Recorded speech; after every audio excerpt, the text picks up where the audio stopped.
She was a prostitute. Another seduced her own father-in-law. One was a poor foreign widow. They weren't queens. They weren't perfect. They weren't even supposed to be in the story. But God put them in the bloodline of Jesus. When you think about the ancestry of Jesus, the Savior of the world, you expect kings, prophets, holy men. But what you get is surprising. You get Rahab, Tamar, Ruth. Rahab was a Canaanite, a prostitute, living in a doomed city, but when the moment came she chose faith over fear, hiding the Israelite spies, risking her life, and because of her courage, God saved her family, and grafted her into his story. Her son, Boaz, her legacy, grandmother to kings. Tamar was wronged, widowed twice, forgotten, cast aside, but she wouldn't let the promise die. She disguised herself to confront the man who failed her, Judah.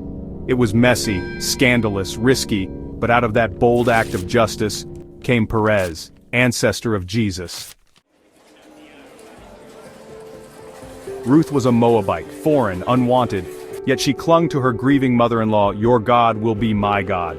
She worked the fields, won Boaz's heart, and became the great-grandmother of King David, from refugee to royal.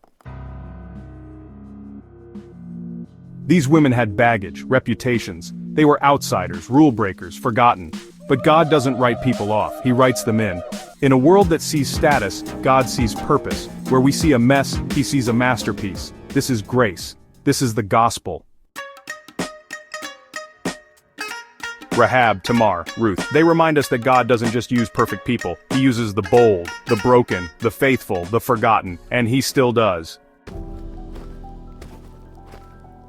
If you've ever felt like you don't belong, like your past disqualifies you, remember this: they weren't supposed to be in the bloodline either. But God, which woman's story inspires you most? Rahab, Tamar, or Ruth? Like this video if you believe no one is too far gone for grace. Share this with someone who needs that reminder today. Subscribe for more real, redemptive Bible stories that show the heart of God.